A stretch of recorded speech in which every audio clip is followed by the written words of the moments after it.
Mr. Mark Jones, Dr. and Mrs. Kapani.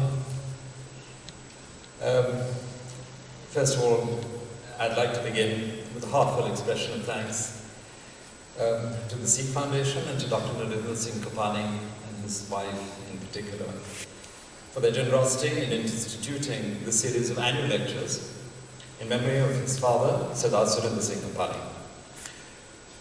All of us are blessed with parents, but not all of us are blessed with the opportunity of repaying, as Dr. Kapani is able to do each year through these lectures, the obligation we owe to them. It's a very personal and a very special form of seva by him, and of which his parents would have been justifiably proud. Last year, Sue Strong gave a lecture in this particular hall, and she's a difficult act to follow in many ways. But I'm inspired by her example, and I hope that by treading in the same footsteps, I won't make too many mistakes. My presence here symbolizes three strong affinities. At one level, between the two youngest religions in the modern world, Sikhism and Islam. At another, the durable relationship, now beginning its third millennia, between the Sikh community and the Fikhi family to which I belong. And finally, at the cultural level, between the Victorian Albert Museum and myself. I've been coming here as a student since the 1950s. I've attended a number of lectures in this auditorium, and I've benefited from the tutorship of scholars such as the late Dr. William Archer and the present, Mr. Robert Skelton. The pioneering work that Bill Archer did on paintings of the Sikhs in 1966 and on paintings from the Punjab Hills in 1973 may have been updated by subsequent researchers, but it has never been superseded. It remains a touchstone of intellectual integrity. If I'm able to stand here today where Bill once stood, it's only because I had a better teacher than he did. Bill's paintings, book of Paintings of the Sikhs, is a perfect introduction to the topic I will be talking about this evening, Sikh portraiture. I propose, though, to delve deeper than Bill did in his book and talk not simply about paintings of the Sikhs, but examine paintings by the Sikhs and paintings for the Sikhs.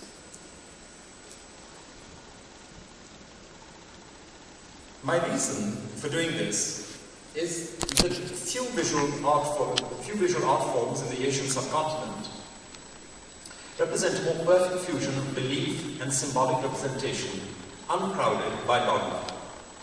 Within that genre, paintings by or for or of the Sikhs developed a special vocabulary of artistic expression that is identifiably and uniquely distinct in form, in colour, and in potent symbolism. The symbol, Carl Jung had once written, is not a sign that veils something that everyone knows. Such is not its significance. On the contrary, it represents an attempt to elucidate, by means of an analogy, something that still belongs to the domain of the unknown, or something that is yet to be. Guru Nanak Ji was that bridge between the domain of the unknown and the something that was yet to be. To understand the young Nanak, one would need to be reborn in 1469, when the Punjab was in turmoil. Guru Nanak himself described those times as, "This age is like a knife. Kings are butchers. Religion has taken wings and flown. In the dark night of falsehood, I cannot see where the moon of truth is rising." Nanak remained a man of the world. In fact, he began life as an accountant. At a mature age of 38, following a revelation, he assumed his ordained responsibility as a guru or teacher. The role of the guru has been identified at its highest spiritual level as a voice of God, rather than his incarnation. At human level, a guru becomes not an intercessor or intermediary to God, but an exemplar or guide. And it is in this form that Guru Nanak is recognized today in this painting by the 20th Sikh artist, Sobha Singh. Sobha Singh's patron and subject for this bronze bust was Dr. Mahinder Singh Randhawa, a Sikh technocrat who defied conventions because he lived his life above them. A believing, but not a practicing Sikh, He adopted none of the 5 Ks in his daily rituals, but he added 2 more Ks of his own: kindness and knowledge. And I was the personal beneficiary of both in equal measure, which is why you will understand why I dedicate this lecture to him as my mentor and teacher. My talk this evening consists of 4 components. The first will be focusing on piety, the centrality of Sikhism as a religion to its portraiture. The second, the use of portraiture as a chronicle. The third will look at patronage and the manner in which the differing demands of patrons were fulfilled by the responses of malleable artists. And the last will be a consideration of Punjabi, or the Punjabi identity, which I regard as a continuous cultural persona emanating from the land of the 5 rivers. It is said that the meaning of things lies not in themselves, but in our attitude towards them. And examples of early Sikh painting reflected that attitude of piety and reverence. One of the earliest representations we have of Guru Nanak is from the illustrated biographical manuscript of his life known as the Janamsakhi. It's now in the British Library, and this manuscript was dated 1780, i.e. 1733 AD, and therefore would have been completed within a quarter of a century of the death of the last Sikh Guru, Guru Gobind Singh, in 1708. One can imagine the imperative behind the production of such manuscripts, for not only did they narrate the various events and legends associated with the first Guru, they provided to a growing community of new adherents to this newest of faiths a common testament. It's interesting that the artist, Alam Chandrad, should have included the insignia of a fly whisk or chari of the figure of the royal visitor on the left. Guru Nanak on the right did not need such support. His distinguishing symbol was inner grace. 50 years later, in 1780, a Swiss soldier trader named Antoine Louis Bollier commissioned a manuscript containing 64 paintings of Hindu deities, and he included this Spartan portrait of Guru Nanak listening to his favorite companion. From the composition, they might almost have been 2 Mughal nobles, which is not surprising because Bollier was living in Delhi at the time, working as an engineer at the court of the Mughal Emperor, Shah Alam II. Within another 50 years, the iconography of Guru Nanak as a spiritual monarch had been set in amber. He used both the nimbus and the peacock feather fan. This painting was done in Kashmir, and although it bears an inscription identifying the main figure as the second Guru, Angad, the iconography is unmistakable. It is Guru Nanak Ji. What said the art historian, Gogol, who cautioned all of us art historians that while inscriptions may lie, paintings never do. It would be tempting to include images of the various incidents associated with Guru Nanak Ji, but I will choose those which have a meaning that lies deeper than the obvious. In his search for the immutable truth, Guru Nanak also visited Mecca. In those halcyon days, you didn't need a visa from the Saudi authorities. He lay one night with his feet inadvertently pointing in the direction of the Holy Kaaba. When he was reprimanded, he asked, "Show me where God does not exist." And some extremists maintain that when the Guru's feet shifted, the Holy Kaaba shifted accordingly. That is conjectural, but one of greater authenticity to my ears is a verse of Guru Nanak's in which, according to the Granth Sahib, he gives this advice to Muslims. Thou sayest thy prayers 5 times, giving them 5 separate names. Let truth be thy first, honest living the second, and the good of all the third. And let the 4th prayer be the honest mind, and 5th, the praise of the Lord. After Mecca, Guru Nanak visited Medina and other holy places in Arabia, Iraq, Iran, and Afghanistan before returning to Punjab. I think it's interesting that 3 of those countries I just named are in a state of war. Guru Nanak Ji, they need you back there again soon. Continuing his investigations into Islam, Guru Nanak also visited Burj Sharif. Center of Islamic Theological Studies, and in this Janam Sakhi, done in Guled in the late 18th century, it depicts him in earnest dialogue with two Muslim diviners of Pirs at Uj, Pir Sayyid Ahmed Hassan on the left and Pir Jalaluddin. Guru Nanak sits in the center, a bearded primus amongst equally bearded paris. If I had to source out one painting that would symbolize the common thread between Sikhism and its monotheistic sibling Islam, it would have been this illustration of Guru Nanak Ji, deep in meditation, telling his beads. Look closely at his figure though, and at the garment beneath his patterned cloak, symbolic of the mantle God had placed around his shoulders. The garment worn by the Guru is inscribed with Naksh script calligraphy. They are, in fact, verses from the Holy Quran, starting with the opening lines, Bismillah ar-Rahman ar-Rahim. And on the sleeves of the garment are more verses, but this time from Guruji's own Japji, which Dr. Goswami has translated movingly as, God as truth was in the beginning, at the very beginning of time. Truth it is that exists, and nothing will survive but the truth, says Nanak. Such expressions of interfaith unity, though, were not always appreciated or reciprocated by the Guru's Muslim counterparts. On one occasion, Guru Nanak stopped near Hasanabad, close to modern Rawalpindi, and there he was almost killed by a boulder hurled at him from the nearby hilltop by a jealous Muslim hermit called Wali Kandahari. Guru Nanak stopped the boulder with one hand, leaving an impression on the boulder itself, and hopefully also on the unsuccessful Muslim diviner. Poor Wali Kandahari, he's been punished ever since. His shrine is visited only by those who have the stamina to climb this steep hill, whereas millions come to pay homage at Pandasa each year. The handprint of Guru Nanak Ji in the stone there has become a symbol of communal unity. The 5 fingers represented in 5 Ks, and the impress of a hand deepening imperceptibly with the touch of every reverent pilgrim over the centuries. That symbolic palm appears in this later portrait of Guru Nanak Ji done by Sobha Singh, except that in this image, it's not so much the hand itself as the lines on the hand to which our attention is drawn by the artist. In his notes to the painting, Sobha Singh recorded that for added authenticity, he consulted Pandit Agnihotri of Hamirpur, who prepared the palm print of the Guru based on his Janam Kundali for horoscope.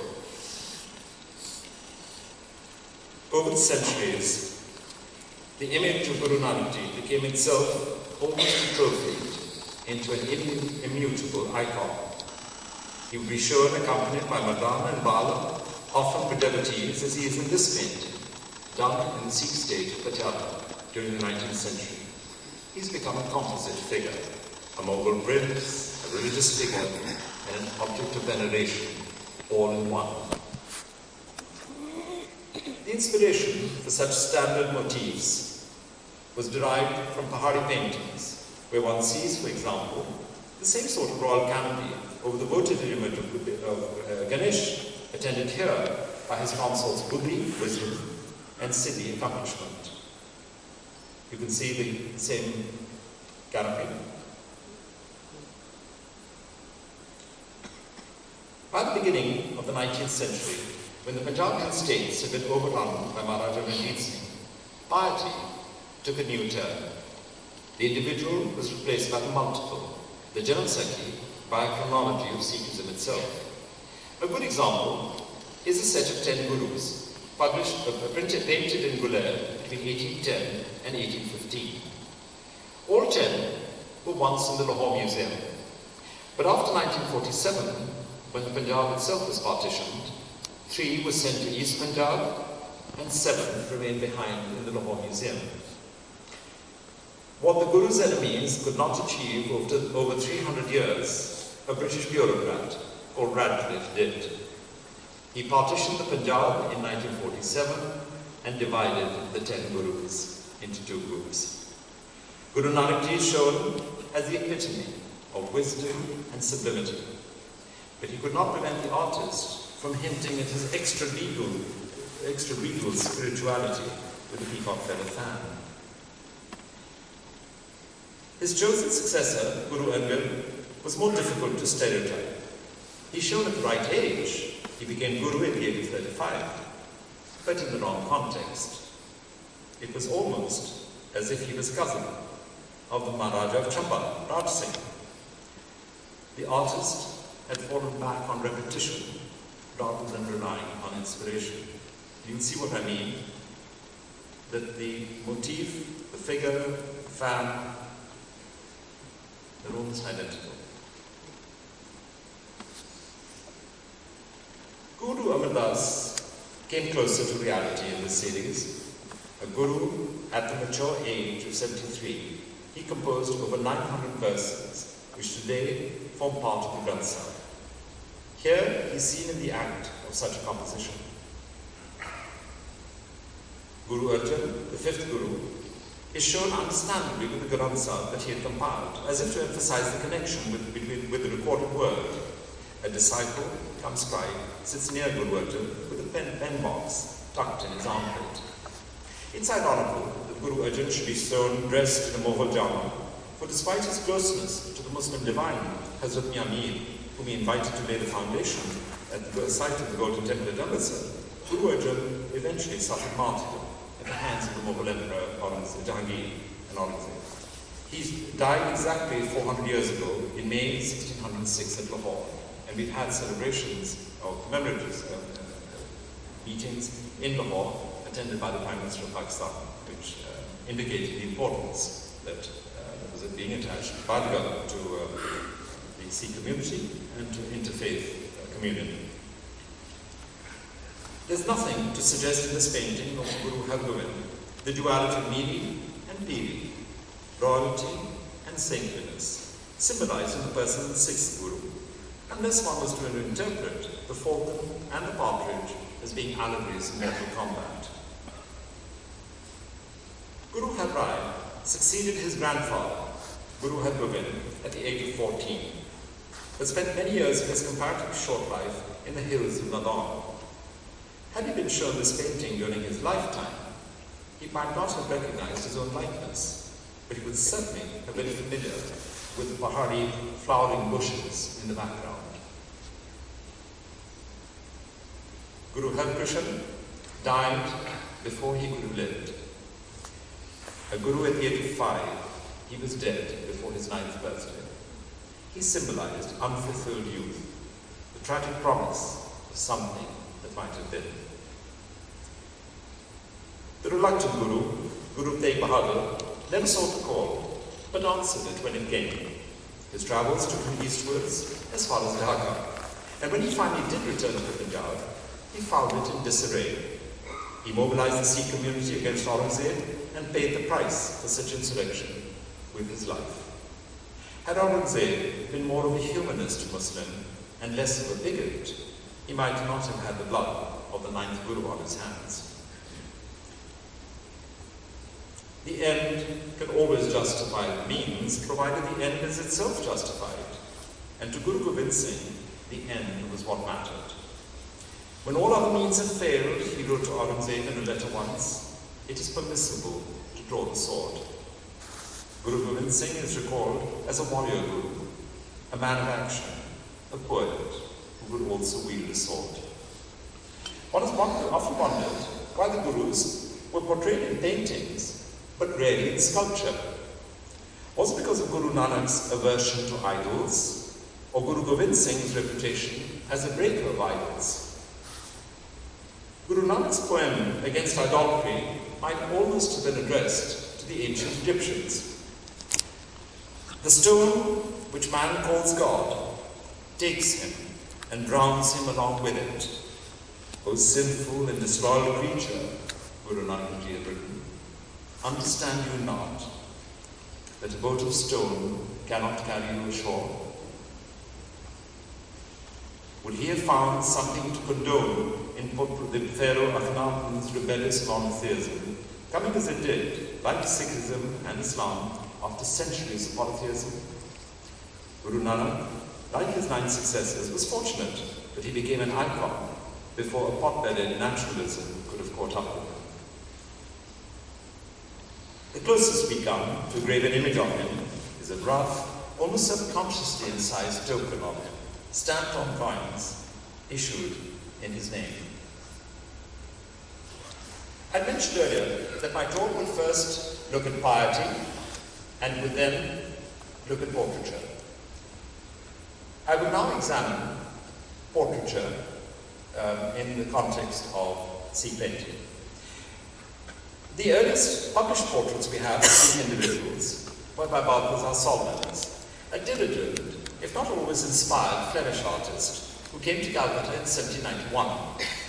He published this drawing in 1799 with the comment that the Sikhs always wore black, but often a very dark blue. And then he added, in his notes to this picture, the doleful, joyless epitaph that the Sikhs regarded this world as a vale of tears and misery, from which it is always a happiness to be delivered. Solomon's second illustration was of a Nanak, whom he described more flatteringly as much more peaceable than his earlier subject. But for some absurd reason, which even Solomons couldn't fathom, his model wore only one shoe and had shaved one part of his moustache. I've included these images by Solomons not because they were accurate, but because they delineated in nascent European minds a portrait image of Sikhs that oscillated between the ridiculous and the sublime, between the mundane and the monarch. Guru Gobind Singh died in 1708, and within 100 years, a breakaway community replaced its masters in the Punjab. A diminutive Sukha chieftain called Ranjit Singh conquered what the Mughals neglected and soon established his empire.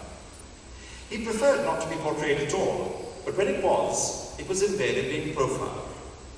An attempt by the artist to show the Maharaja in three-quarter profile failed, and it had to be whitened out in this picture. You can see it on the top right hand. Is it visible from the top?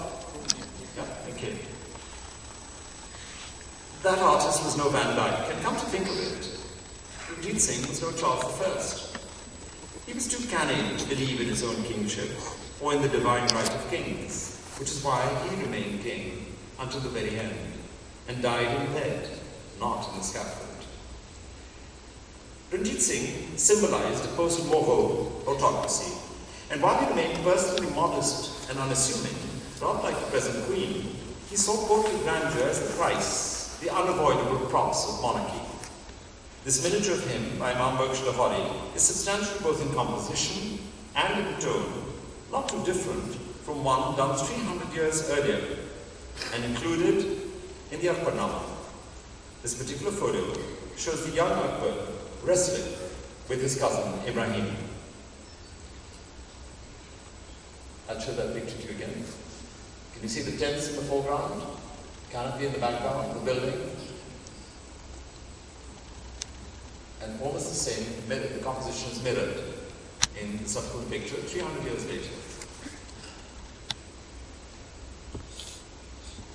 Maharaja Ranjit Singh held strong religious beliefs, tempered by secular convictions.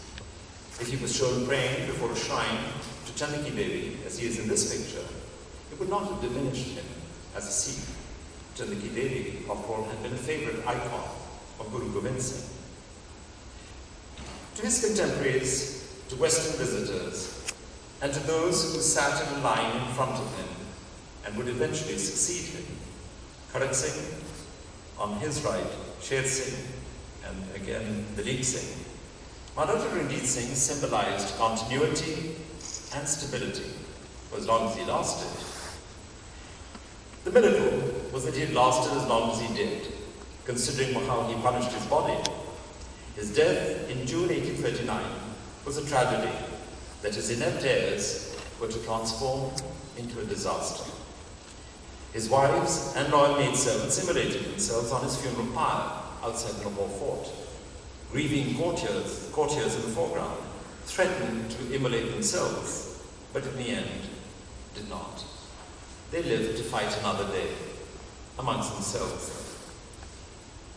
The era of patronage in Sikh portraiture can be said to have begun in earnest with Maharaja Ranjit Singh's flamboyant son, Maharaja Sher Singh, who ruled for a colourful 2 years between 1841 and 1843.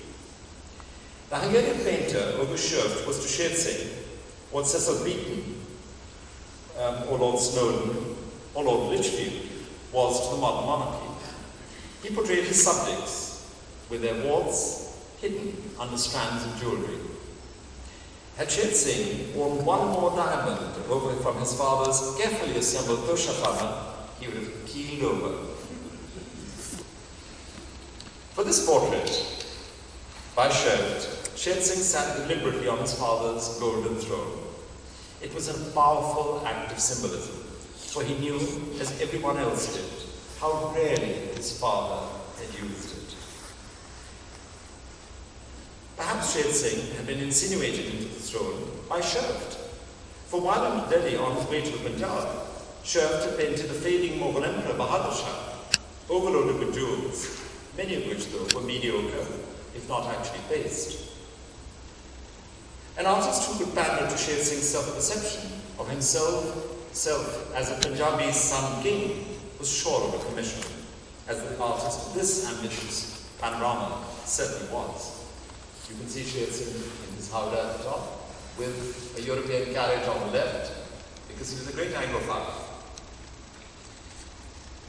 The grandest portrayal of Sher Singh was undoubtedly Sherf's expansive tour de force, Der Hof von Lahore, or the Court of Lahore.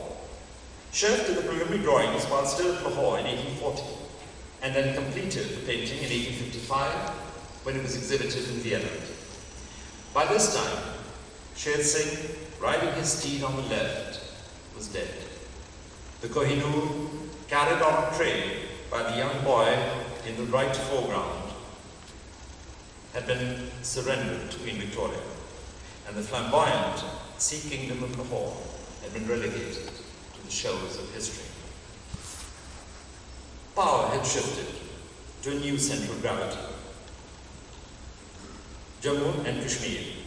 Sherf obligingly symbolized this shift by showing the Dogra Raja Gulab Singh, not the sons, as the beneficiary of Maharaja Ranjit Singh's blessings, whereas the benefactions to Gulab Singh had in fact come to him from the British. Standing in a self-absorbed group are his brothers Raja Dehan Singh, Raja Suchet Singh, and his nephew Raja Hira Singh, who returned Sher Singh's salute. All were to die violently. Had Raja Hira Singh lived in the 20th century, with looks like his, and even though he wasn't born an Amir Khan or a Shah Rukh Khan, he would have been ruling Hollywood. Even Emily Eve, who died a spinster, found it difficult to resist his overconfident panache. He won over the Russian Prince Alexei Saltykov, who used the young Raja and his father, Raja Dehan Singh, as symbols of Sikh warriorhood. You can see him again, dwarfed though this time by caparisoned elephants and overshadowed by ebullient acrobats. This was also done by Saltykov.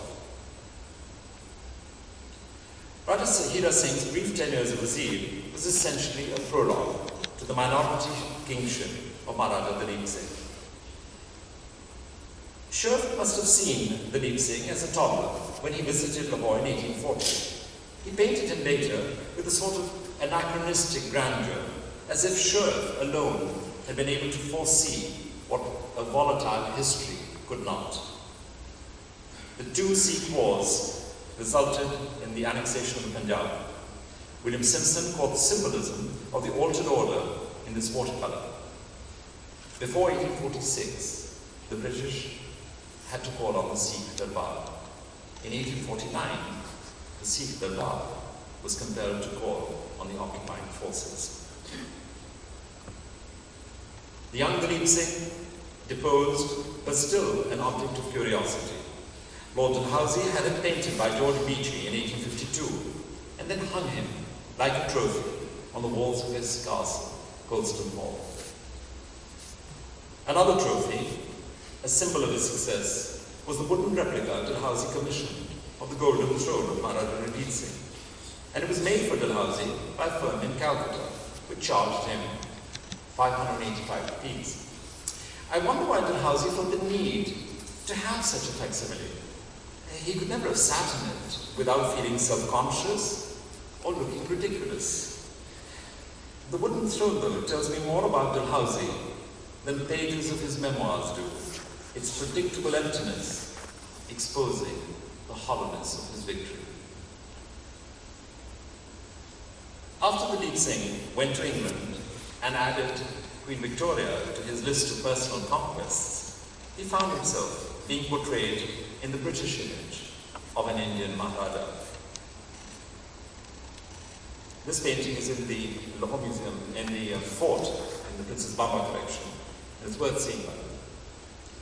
After Dalip Singh went to England, you knew when you had arrived at St. James's if Queen Victoria had you pose for Winter Halter. She commissioned this portrait of Dalip Singh in 1854. Miles away from Buckingham Palace, where Maharaja Dalip Singh posed, Lord Dalhousie wrote acidly to Sir George Cooper, "I am rejoiced at Dalip's success and favour at court. Winterhalter may have arranged Dalip's drapery better than his valet, but has he preserved a Sikh in him in outward form? I suspect Winterhalter had been influenced in this composition by Van Dyck's famous portrait of Charles I, who stands in a similar posture of harmless, ineffectual defiance. To Punjabis, Winterhalter's portrait of Dalip Singh became a symbol of an absent Maharaja, a remembrance of past glory, and a potent symbol of prospective unity. For the Sikh painter Sobha Singh, who did this copy, it served as a template for repeated reproductions. Maharaja Dalip Singh remained a Sikh in outward form, but inwardly he began to experience a transformation. Gradually, the injustice, the pastiche, the artificiality of his life ate into his psyche. And like many an NRI, he hankered for home. He tried to return to the Punjab, where he hoped to replace the symbol with reality. In this unsupported ambition, Dalip Singh was egged on by his mother, the retiable Maharani Jinnah. And even though she was old and almost half blind, she still had unquenched powers of persuasion that she used on her son with devastating effect. She reminded him of his lost heritage, and this portrait by George Richmond reminded her of her lost looks. The drawing done of her by George Richmond in 1863, just before her death, was developed in a painting which is now appropriately in the Kapani collection. It's the one thing I envy you, Dr. Saud, amongst others. And also, in this full-length study on wood, showing her reclining on a cushion that she must have taken back with her when she went to London. Meanwhile, north of the Punjab, Maharaja Gulab Singh was riding high in Jammu and Kashmir. He was providing timber to the British to construct their churches and patronage to artists, so long as they concentrated on his likeness. Similarly, Sikh Sardars became the centre of artistic attention. They would be depicted dressed for war with a sword and shield at the ready, but administering peace to a never-ending stream of impatient supplicants in the left-hand corner. Behind the scenes, domestic life was given a fresh impetus by Sikh patrons to whom the family unit, particularly children, mattered. One of the most famous of such informal scenes, symbolic of a relationship between the Sikhs and the new subjects, is of Sardar Madeji and his, presumably, Pahari Rajput wife. The left side of this composition is of the new order, and the right side is of the old. A more overt expression of feminine underemployment, done in the mid-19th century,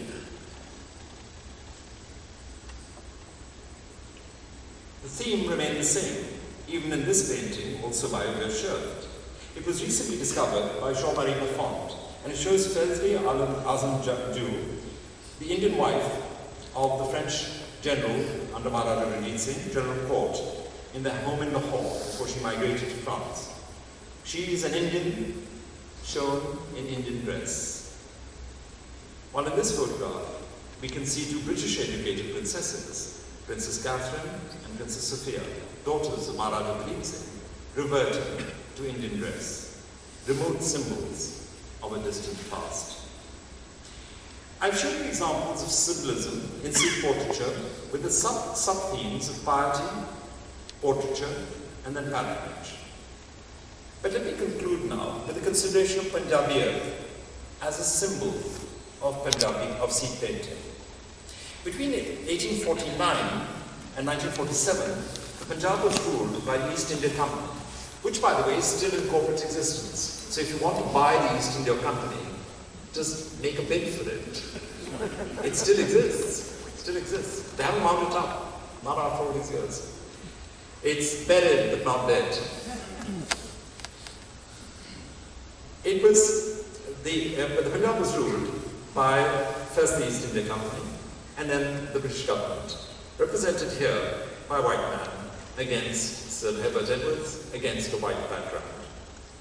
Because of the British emphasis on education and cultural revivalism, one byproduct was the emergence of the Punjab as a socio-cultural entity with its own socio-cultural identity. Paintings of the Sikhs and for the Sikhs were being made now by the Sikhs. Guru Nanak Ji, by Soba Singh, simplified into an immediately recognizable trinity.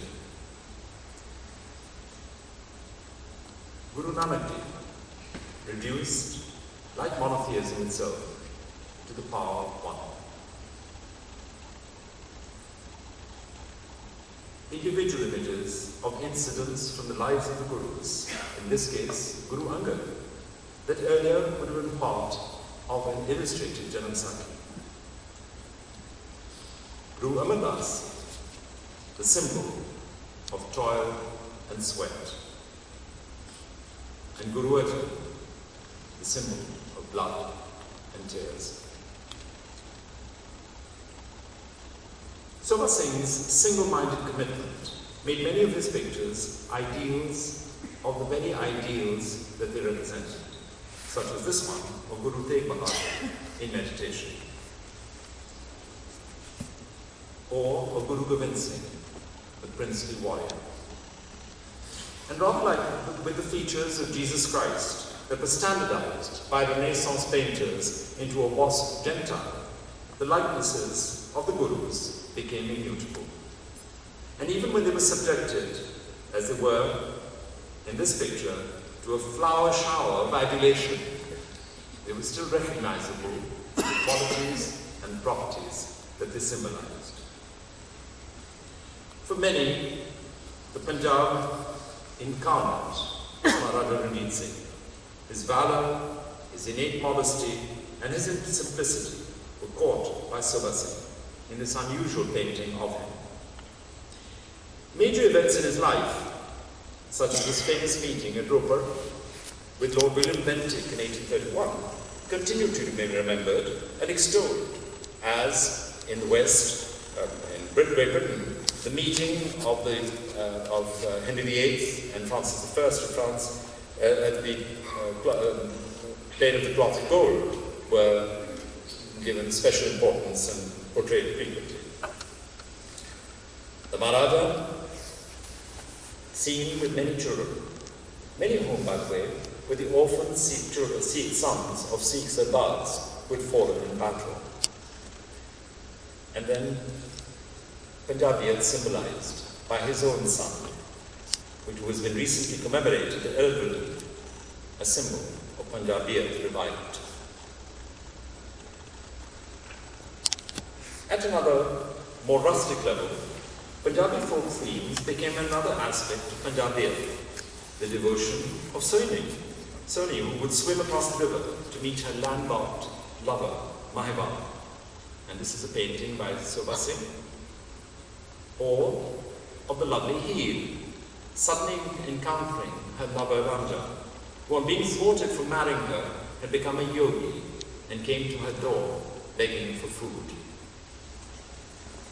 A Punjabi Heer, who also died young, was the Sikh painter Amrita Gill, whose works carry a strong undertone of Punjabi, especially in her village scenes, simplified here to its essentials as life within a village community itself necessarily is. And Punjabi by a modern painter of unusual sensitivity, Aparna Kaur. Two images of Guru Nanak Ji, both from the Kapani collection, showing the Guru floating within the primeval waters of infinity.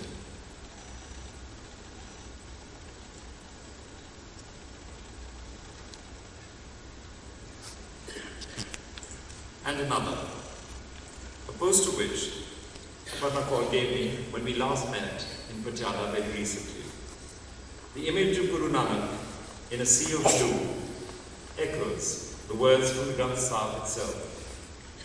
Nanak has found that Lord through the Guru, who feeds all his creation on sea and on land. Let me end with this sublime image of Guru Nanak Ji by Sobha Singh, and a quotation not from the Guru Granth, but from the offers of instruction to the Book of Common Prayer, first written in 1549 while Guru Nanak Ji was still alive. In it, the word sacrament is explained, and it is defined as the outward and visible sign of an inward and spiritual grace. Could there be a better definition of the function of symbolism in Sikh portraiture and in Sikh painting? Thank you very much indeed.